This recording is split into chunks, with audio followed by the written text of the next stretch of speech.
na'budu. Segala puja puji kita panjatkan kepada Allah Subhanahu wa taala, Rabb yang telah memberikan kita begitu banyak nikmat sehingga jika pohon-pohon sebagai penanya, jika daun-daun sebagai lembaran-lembarannya, dan jika samudra sebagai tintanya, niscaya semua tidak akan cukup untuk menghitung nikmat Allah. Salawat berbingkaikan salam, semoga tercurahkan kepada putranya Abdullah wa akhirnya setinggalnya intannya terkait berjana Madinah, yakni Habibullah Syaifullah Nabi Muhammad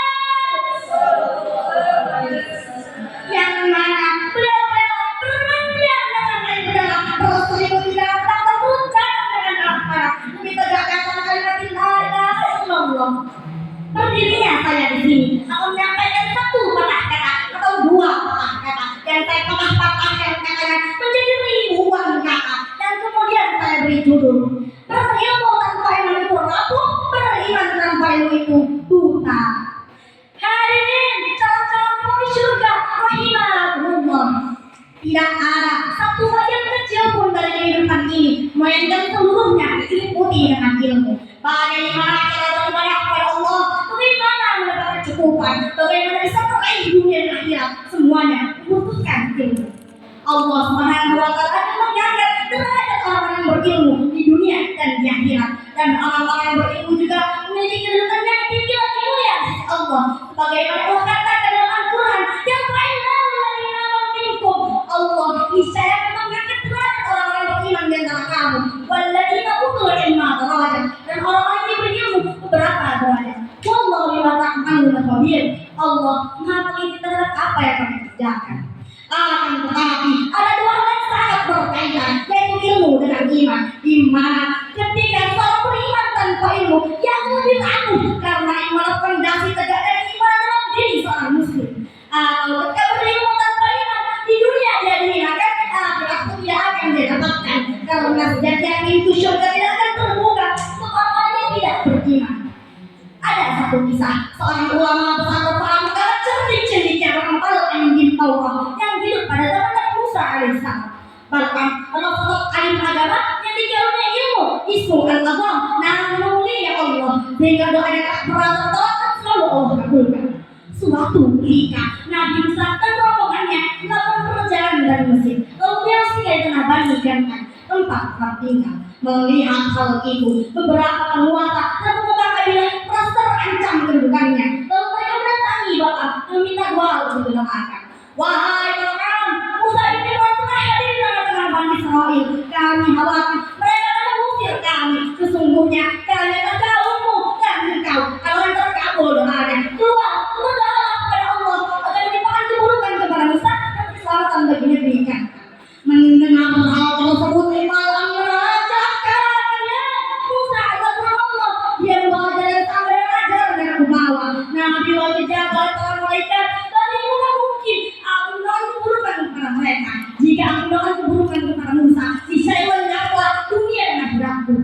Akan tetapi karena dahsyatnya wujud lain sang penguasa yang akan memberikan harta dan kedudukan kepada Balqam, istrinya pun goyah meminta Balqam untuk menerima tawaran tersebut. Akhirnya Balqam tergelincir dan menggadaikan keinginan serta keilmuannya untuk tergabung antar penguasa zalim. Saat Balqam pergi ke bukit Usman untuk melakukan keburukan kepada Musa, tiba-tiba saja keledai Allah izinkan berbicara. Celaka kau Balqam, kemana kau sudah pergi? Tidakkah kau melihat para malaikat dalam aku menolak? Saat Balqam mulai berdoa, Allah memanggilkan lisannya sehingga mendoakan keselamatan kepada Musa dan kehancuran bagi negeri Kan'an. Allah menurunkan azab dan kehinaan kepada Balqam dengan diberi perumpamaan seekor anjing yang menjulurkan lidahnya. Allah juga menghukum mereka termasuk Bani Israel yang menustai ajaran Musa dengan dibiarkan berputar-putar di gurun pasir selama 40 tahun. Kisah Balqam Allah abadikan dalam surah Al-A'raf ayat 175 sampai 177, di mana Allah memperingatkan kepada umat dari Muhammad agar tidak mengikuti jejak-jejak kebinasaan alim agama Balqam bin Taurat. Sebagaimana firman Allah, A'udzu billahi minasy syaithanir rajim. Bismillahirrahmanirrahim. Watlu 'alaihim naba'al ladzi atainahu ayatina Al-Fatihah, bacakan laporan kepada mereka tentang berita oleh pendustakan ayat-ayat kami. Fansal tahu syaitan, kemudian melepaskan diri dari ayat itu, dan setan menguji terus menggodanya. Sehingga dia termasuk orang-orang yang sesat. Lalu Allah tutup dengan kalimat ayatnya sangat buruk perumpamaan orang dusta dan ayat-ayat kami. Sesungguhnya mereka itu menzalimi dari mereka sendiri. Nauzubillahi min dzalik. Bapak, teman-teman hadirin rahimakumullah. Kisah Balkan memberikan kita begitu banyak hikmah yang dapat kita petik. Salah satunya yang ternyata orang yang berilmu justru orang yang paling berat menjadi keimanannya. Bahkan kalau satu ulama pada masanya akan tetapi tidak bisa melewati ujian keimanannya. Selain bisa Balkan, masih ada begitu banyak hikmah yang dapat kita petik. Di mana seorang mukmin yang rela menaruhkan nyawa demi keimanannya. Jangan katakan perdagangan bila ditolak telah membayar jam penghentian waktu besar. Supaya ada hayat yang tak pernah kencang berkata